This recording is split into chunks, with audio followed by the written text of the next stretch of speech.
Well, Hill Farm coming at you. We're gonna do a little tour of the goat area right now. Currently, I'm standing in the long goat run. This is like my main herd. This is their run where they get to be fed, get out of the inclement weather. Their minerals, their water, that kind of stuff is all in here.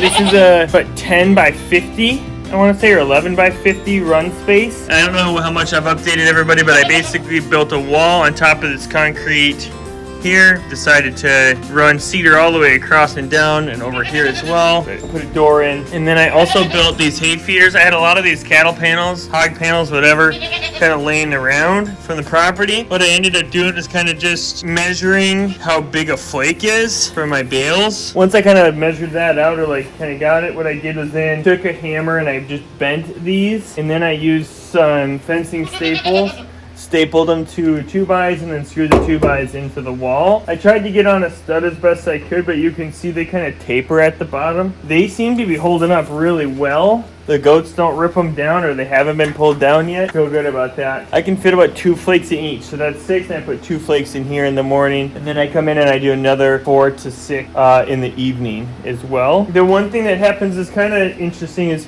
a lot of the fines and the stems, they kind of drop down here. The real waste product is more like, it's kind of wasty, which is a bummer. And then look at all this right here.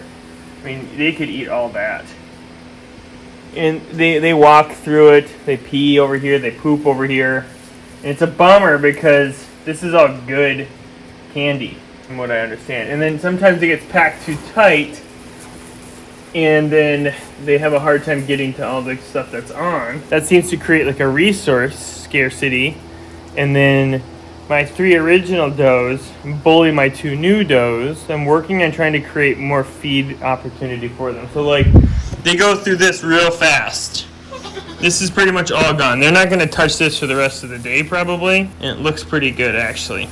So what I'm going to do right now is, it's only about 12:30 in the afternoon. I'm going to rip this out and go throw it. What I've been doing is every morning I come in here at night, bring the wheelbarrow in. I bring my little like hay rake. I scoop it in the wheelbarrow, bring it out here, and then I dump it right over here. So this is about a week or 5 days of material. I just cleaned out the entire goat run and redid everything last week. If you saw on the floor in there, I put barn lime down. I only put bedding on half of the run because it's just a lot of bedding to put down if we do the whole thing, and they only need so much room to like lay down and bed down and stuff. Thankfully, they have been doing a lot of defecating and urinating on this end, especially in the corner, which is not ideal, and a little bit less, especially like near that, by that wall and door is kind of where they bed down. But giving them more feed opportunities hopefully will cause them to kind of like not be so, I don't want to say like aggressive, but my original herd is quite, the 3 does,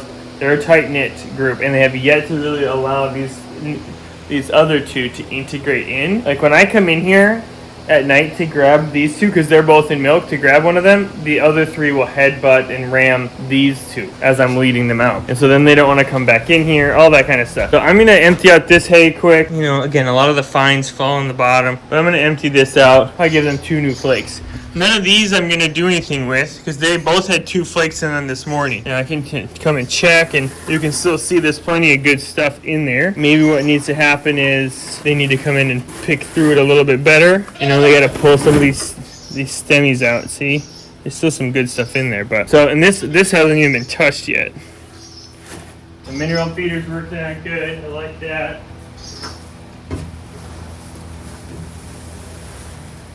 They can really put some hurt on. See, they get feisty.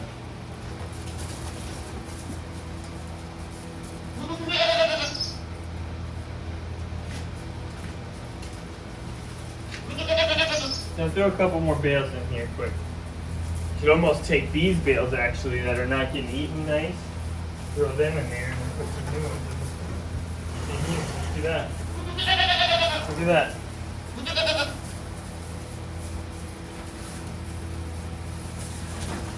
Yeah, see? You get head buddy.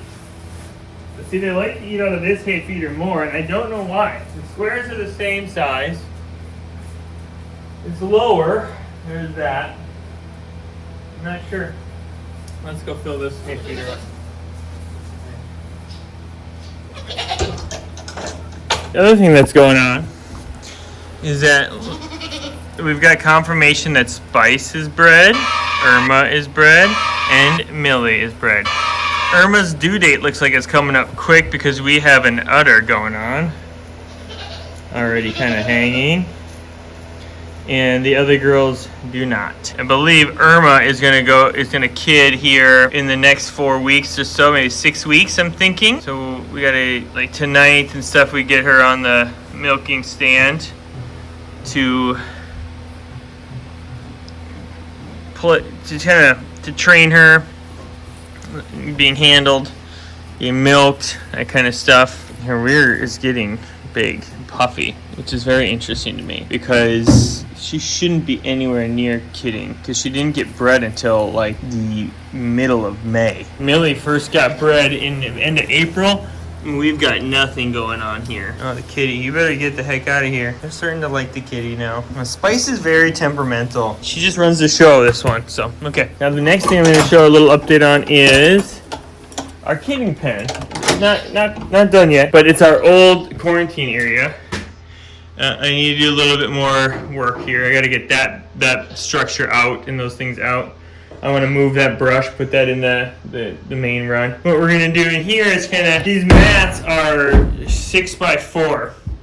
And so we're going to make like 5x5, I think, area. Maybe, hopefully, even like a 5x6, like use the whole mat. And then I got to get some more mats for back here. Once this is out, we'll put some more mats back in here. And then I'd really like to cut some mats and lay them up like this, so we can keep some of the moisture from coming up. The mats do a really good job of abating moisture. A lot of people said that they weren't going to do a good job on the concrete, but these seem to be doing well. I had a bunch of rain this year and no moisture issues in here. We did have moisture issues in here that would come over here, it would drain in here, and it would go that way. So a lot of moisture issues in here this year. I was hoping for rubber mats in here too, but I just got worried about that. Maybe this winter we'll see what happens. But that's the kidding area. And so a couple projects I'm working on is the kidding project, getting my mineral feeder stuff organized. With all the moisture we've had, keeping the minerals in good condition is hard. A lot of moisture in the mineral. I don't know if that makes it less palatable or if it ruins them in any way, like saps the nutrients or whatever from it. They seem to be taking in really good mineral, and they all look healthy, so I feel good about that. So that's the update on the goats. Thanks for watching, liking, commenting, subscribing, and just remember, it's not ideal.